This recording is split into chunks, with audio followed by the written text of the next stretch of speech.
Welcome back to Clark and Addison Born into the Ivy. We have a special episode today where we're going to be talking about the top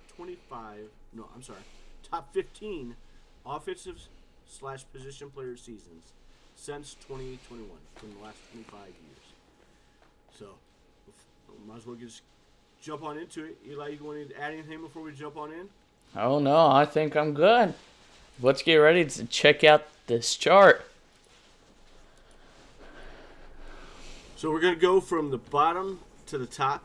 I'm still learning, so I would love to have figured out a way to make it pop up for each one as we do it, but I'm not that smart yet. So I wonder if next time we can honestly put it as the background and it, you know what I mean? That'd be pretty cool. So I'm still learning about that kind of thing to put on there, and I'm sure we could find ways to improve it. I actually even enlisted Eli's cousin, Olivia, to try and help me with this.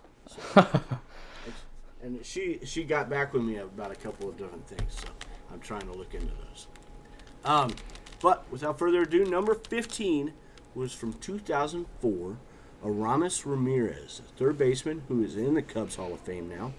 He had an OPS of 951 that year, a 140 WRC plus, a 3.7 WAR, in 145 games with 606 plate appearances, 174 hits, 36 home runs, 103 RBIs.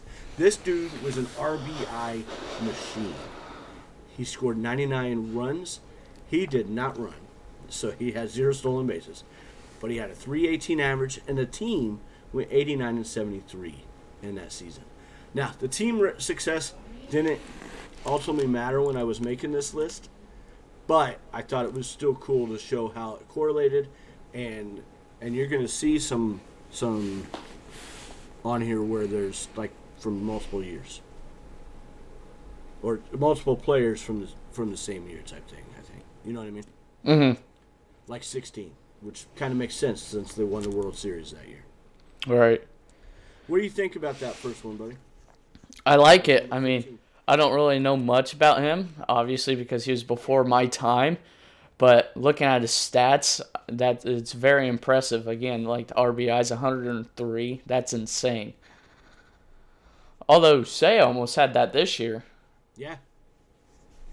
Yep. Which was pretty cool. But again, with the what was batting average on there, you said? Yeah, his batting average is 318. Yeah, man, that's a solid season. Eli, I'm sending you this again real quick so that maybe you can see it a little, because it's a little hard to see on the screen for us because it's a little smaller. Number 14 on the list was from the 2015 season when the Cubs shocked everybody in that second half. Kris Bryant. He had an 857 OPS for his rookie year, 136 WRC plus, a 6.1 WAR. For anybody who doesn't know what WAR is, wins above replacement. So if a average player were to replace that player, that's how much more wins that player would impact on the team versus the average player. So Kris Bryant impacted the Cubs for 6 more wins over an average third baseman that year. That's freaking insane. He had 151 games played, 650 plate appearances, 154 hits, 26 home runs, 99 RBIs, 87 runs, 13 stolen bases, and hit 275. The club went 97 and 65 and got the wild card at 97 and 65. That's pretty crazy that they only got the wild card with that record. Uh-huh. That's a hell of a... That's his rookie year, man. Really good. KB was the man. He was. And then he got hurt. Yeah. And he hasn't been the same since. We all know this. Which is very unfortunate. The 3 years were absolutely incredible. In fact, I feel like...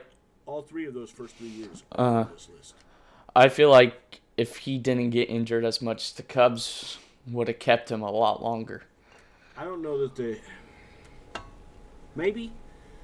Because they probably would have been more willing to pay him.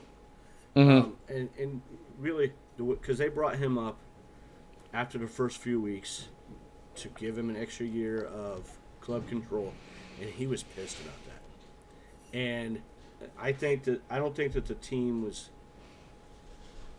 ever viewed the same by him. Like, he took that personal, and made it personal when it wasn't personal. It was about business. I get why he was pissy that they kept him in the minors for a couple extra weeks, but I don't know. I mean, of those first 3 years, this is his worst year, and that's a pretty incredible year that we just read off, man. Mm-hmm. You know what I mean? Like, this right. dude was a machine. He was amazing. Season number 13, the top number 13 in this list was this past year. I went with PCA. We talked about this a little last night. Eli thought Nico's was a little better, correct? Nico and maybe Michael Bush. Did you know, before from 23 or under, there is only one player who's ever had a 30-30 season, 30 home runs, 30 stolen bases, and a Gold Glove in Major League history? Oh, who was that?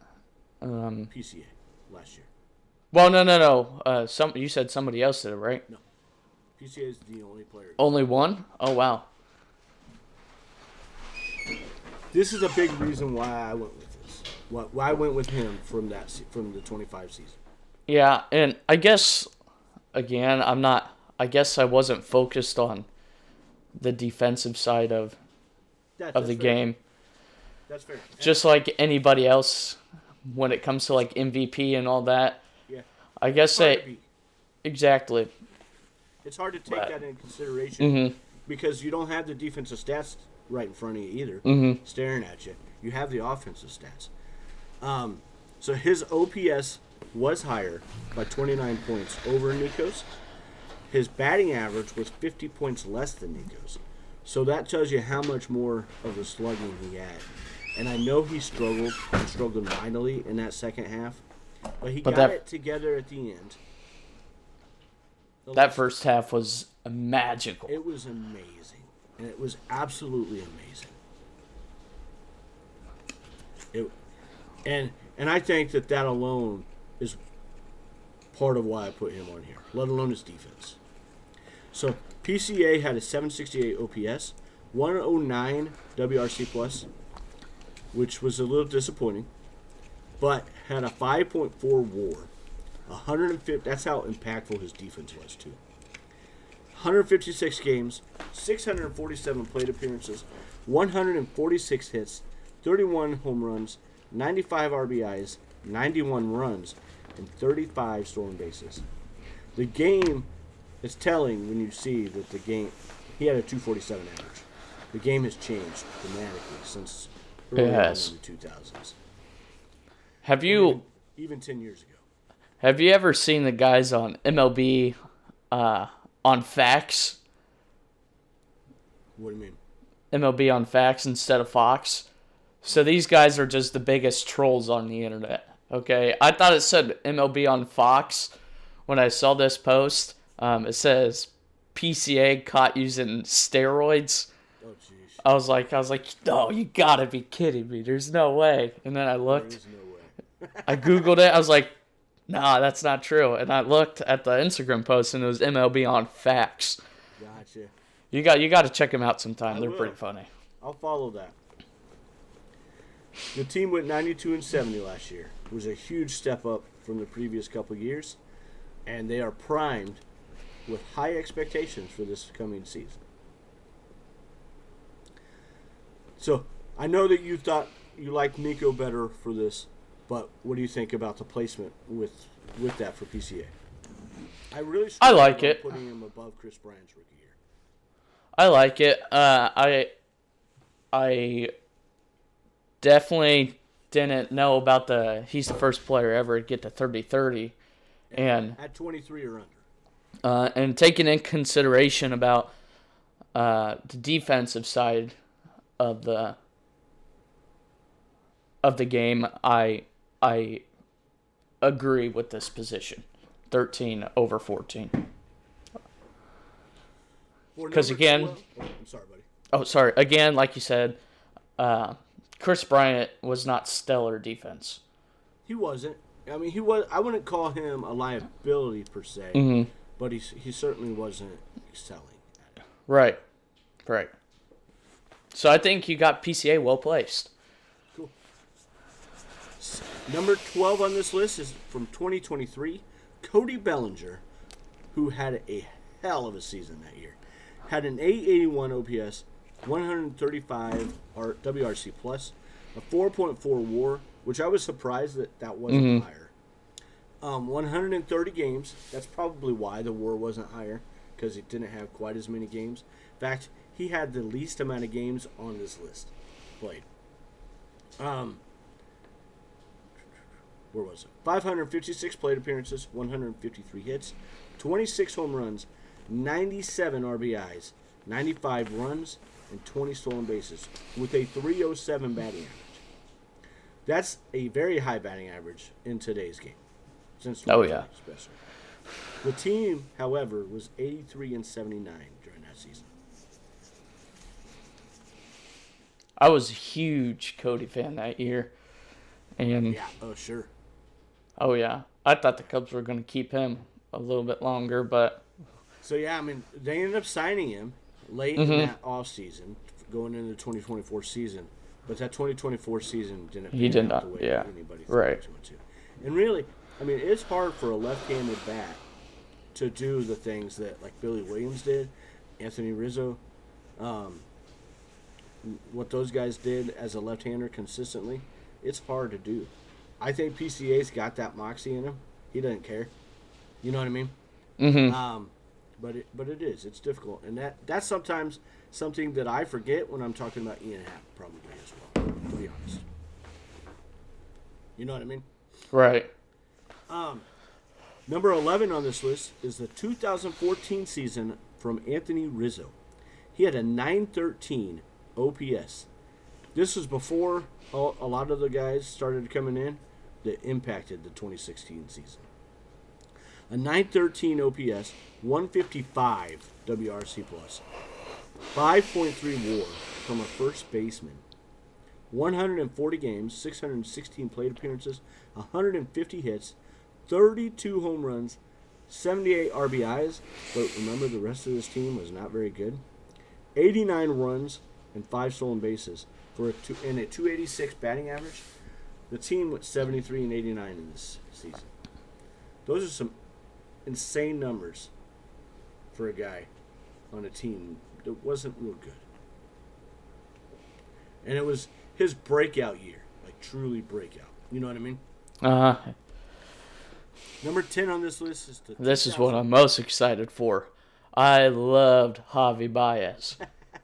I loved Javi Baez. The 2018 season with Javi Baez with an 880 OPS, 131 WRC plus, 5.8 WAR, 160 games, 645 plate appearances, 176 hits, 34 home runs, 111 RBIs, 101 runs, and 21 stolen bases.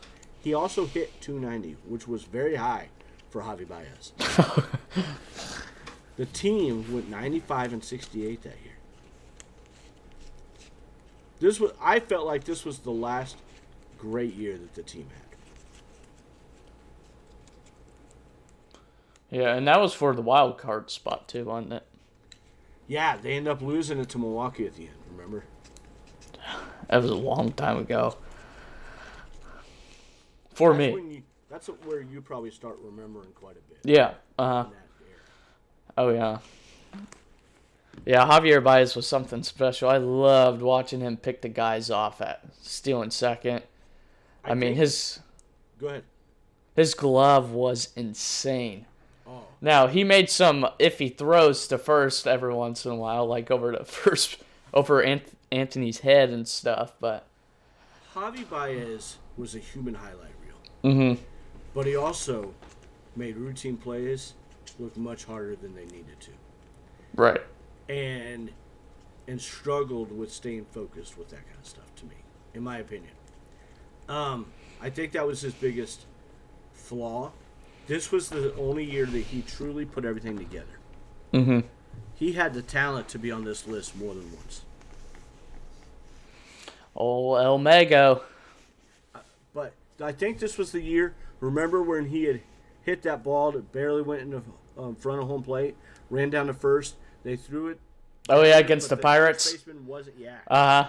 Yep. But this is 99% sure this is the year that play happened. He could have gotten to third if he really wanted to. Yeah. I think I saw that play live. I don't remember where I was. It wasn't home. It wasn't at home. It might have been like Buffalo Wild Wings or something. But I remember seeing that.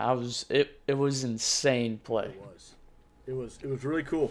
And the slides that he would have going into second. Oh yeah. Mm-hmm. The tags that he would make when they were thrown down to second to get a stolen base.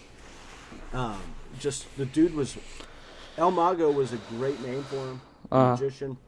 And an amazingly, insanely talented player that lacked focus consistently. But this was his magic year for sure. Number 9 on the list from 2004, Moises Alou, a 918 OPS, 133 WRC plus, a 5.9 WAR, 155 games, 675 plate appearances, 176 hits, 39 home runs, 106 RBIs, 106 runs scored himself, 3 stolen bases with a 293 batting average. The team went 89-73 and just missed the playoffs. This was the year that Greg Maddux signed back with the Cubs, too. Oh, wow. He was not the Greg Maddux that we all wish we had when he was with Atlanta. Mm-hmm. He was still really good. And they had Kerry Wood, Mark Pryor, Matt Clement. Like this, it was a solid lineup. Yeah. Mm-hmm. They should have been better that year. This was coming off of the 2003 season when they made the playoffs, made the run, and then Bartman happened. God, I feel so bad for that guy. And like looking back on history, he just wanted the ball. I mean, anybody would do the same thing, reach and grab it. I disagree with that. However, yeah, I don't know. It doesn't mean he should have been vilified the way he was. Mm-hmm. I'm telling you, I would not have done that. I might have.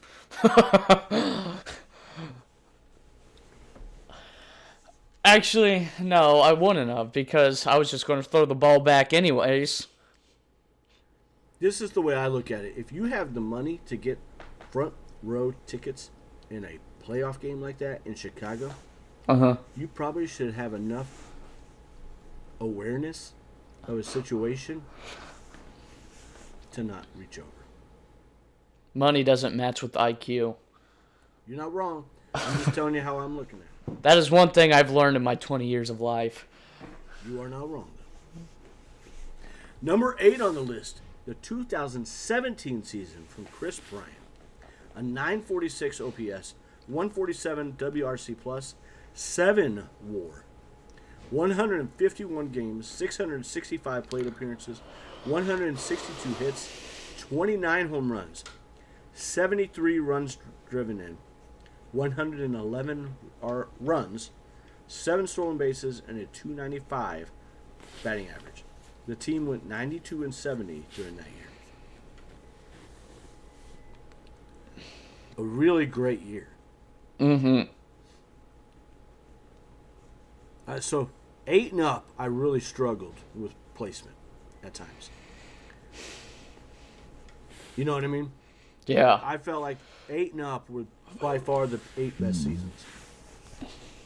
And it really wasn't all that close. And you can see that with the numbers. You know what I mean?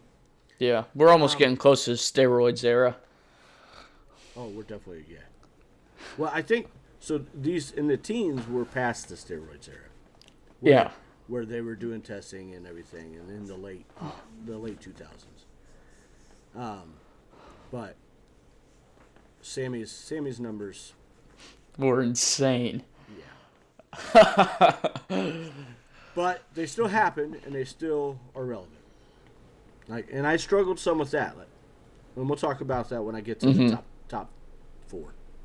And number 7 on the list was the 2016 season from Anthony Rizzo, when he and KB and John Lester and so many other great players led the Cubs to the drought-ending World Series championship.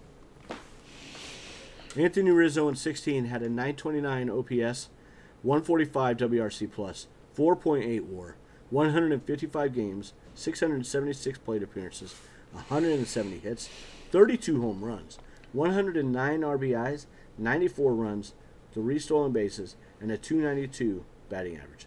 The team went 103 and 58. You can make an argument that I should have switched to 16 and 15 year. I mean, I went back and forth. The stolen bases and the WAR are probably what ultimately pushed me to put 15 at number 6. So I would have never thought A-Riz got 17 stolen bases. That's amazing for that guy. And that's why that's there. You know what I mean? Yeah. So I'm not even going to talk about number 6. You can see it plainly right there. Anthony Rizzo is the only player that is on here 3 times. He was something special. There are other players who are on here twice and had better ultimate seasons. But Rizzo's the only guy with 3 seasons on. It's crazy to think watching him play growing up that he probably won't go to the Hall of Fame. No, he won't. As great as Rizzo was, it was really like it fell off quite a bit. Mm-hmm. And part of that was injuries for him. His back, too.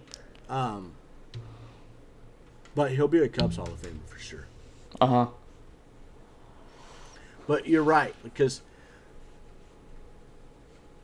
especially during that 3 to 4 year stretch, if you want to include 18 even for him, I don't think there was many first basemen as good as he was. No, and the dude got the credit during that time that he should have. Especially on defense, everybody just focused pretty much on his offensive stats, but on defense, I mean, his IQ was high. You know, when he get a fly ball and there was a man at first, he'd let it drop and then throw it to second. And he charged the bunt unlike anybody else I've seen before or after. Uh-huh. Right. And then his sliding tags to first. Yeah. I mean, he was awesome. To catching a ball over to the away team's dugout. He's my second favorite player ever.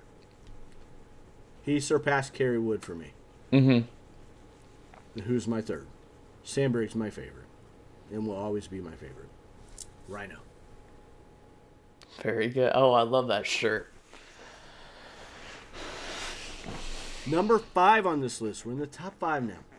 Derek Lee, the 2009 season. This dude had a 972 OPS, 150 WRC+, 5.2 WAR, in only 141 games. 615 plate appearances, 163 hits, 35 home runs, 111 RBIs, 91 runs, 1 stolen base, a 306 batting average. And the team went 83 and I think that's a typo. It was 83 and 79. No, it was 83 and 78. They didn't play one game because of a rainout.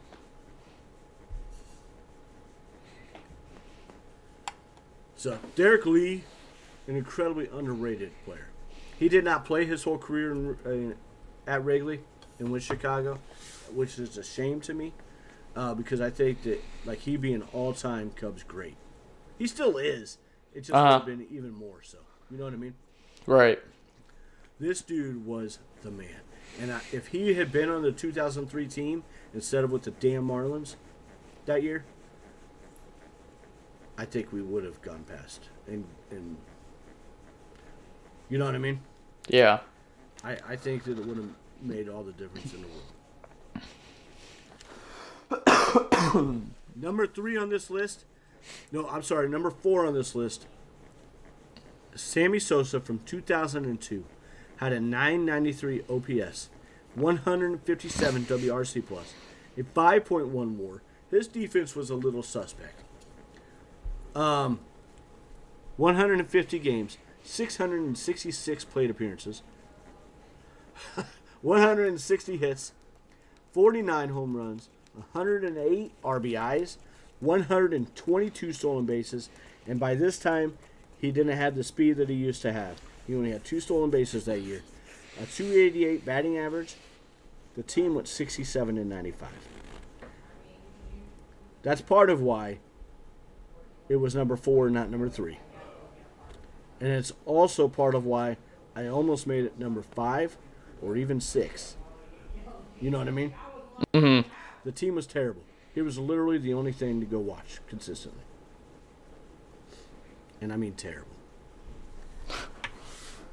Number 3 on this list, the MVP season from Kris Bryant in 2016. A 939 OPS, 148 games. This dude, in 148 games, put together a 7.5 WAR for that year. 155 games, 699 plate appearances, 176 hits, 39 home runs, 102 RBIs, 121 runs, 8 stolen bases, and a 292 average on a team that went 103-58. KB and Rizzo were the lead guys offensively for this team, but they were by no means the only guys who were so great.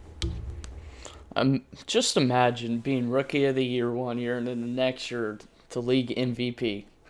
That's every baseball fan's dream. That is insane. Who is your favorite player from that era? Rizzo?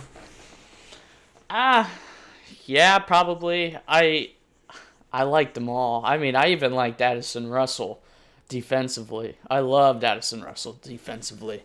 I don't know. I was a huge Ben Zobrist fan. Baez, Zobrist. It's hard to pick. I love Dexter Fowler. Yeah. I like them all. But it's really hard.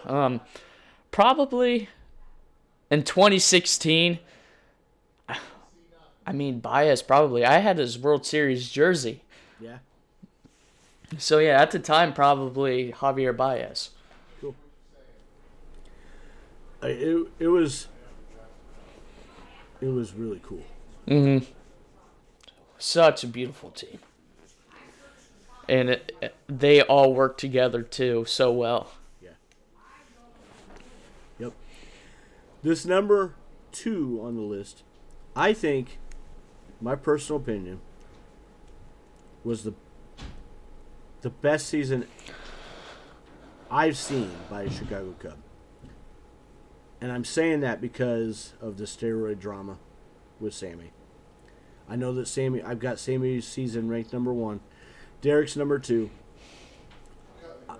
I'm not convinced that Sammy does everything he did without steroids. In fact, I really don't think he would have. But like I said, it still happened. And the number 1 season was amazing. And we'll go with the numbers here in a minute. But to watch Derek Lee do it and be 99.999999% sure that he didn't cheat at all in any way, shape, or form, because Sammy also got caught with corked bat. And that does impact a lot of that as well. You know what I mean? Mm-hmm. I get that he has to have the hand-eye coordination. Your dad's argued that kind of stuff with me. I get all that. But a corked bat and steroids, like, you know what I mean? That ball's going. So, yeah. The 2005 season from Derek Lee and the 2016 season from Kris Bryant are more magical to me because of all that. And I'm not Sammy Sosa's biggest fan by any means. So, the number 2 season on this list, Derek Lee had a 1,080 OPS. That's insane, man. A 170 WRC plus, a 7 WAR, 158 games, 691 plate appearances, 199 hits, the most hits on this list by any player. 46 home runs, 107 RBIs, 120 runs scored, 15 stolen bases, a .335 batting average, and the team went 79-83. If the team had been better for that season, I might have just jumped it. You know what I mean? Mm-hmm. The team was a disappointment overall. Ramirez had gotten hurt during that season, and just Carey and Pryor had battled injuries a lot. But Derek Lee had an absolutely magical, amazing season that year. And it put him on my list of favorite Cubs. And I'm not sure, that's a list we can make at some point soon. Our favorite top 10 or top 15 Cubs ever. You know what I mean? Mm-hmm. That's actually a pretty cool idea. But it was an amazing year. I wish you could have seen it because you would have loved it. Oh, yeah. I mean, you probably... No, you were not here yet, were you? No, when? 05? Yeah, no, I wasn't. In 2001, the number one season on this list, from the first year eligible for this list, Sammy Sosa with a 1.174 OPS. That's just stupid. A 186 WRC plus. This is Aaron Judge stupid numbers. A 9.9 WAR. 160 games. 711 plate appearances. 189 hits. 64 home runs. 160 RBIs. 146 freaking runs scored. 0 stolen bases. And the dude hit 328. The team was actually pretty solid that year, too, at 88 and 74. I mean, the numbers speak for themselves. And I'm telling you, man, Sammy Mania was just awesome. You've seen videos of it all. Oh, yeah. Mm-hmm. I've seen videos of Derek Lee, too. When I'm bored, sometimes I just search up players I never watch. I search up their highlights. That's awesome. Yeah. Just so I get to know them a little bit more. But I also played with Derek Lee a lot on MLB The Show, and that's when I knew that guy was good. A great list. Tell us what you guys think, who you disagree with, who you might have put in there differently. Eli, is there anything that you would have done differently with this list? No, it's pretty amazing. Again, you got more knowledge before the 2016 season than I do. But I'm quite a bit think older. I think it's spot on. Considering I'm the older brother of your dad, that makes sense that I would be quite a bit older. But awesome. The next top 15 list that we'll do will be the last 25 years of pitching seasons, and then I think that we'll probably do that favorite Cubs list. I like the idea. I like the idea of the favorite Cubs list. Maybe we could try and include a couple other people for that. Mm-hmm. So, awesome. Thank you very much. Like I said, please let us know what you disagree with, what you agree with, what you liked about this list, and tell us your thoughts. Everybody have a great day. Let's go Cubs. Go Cubbies.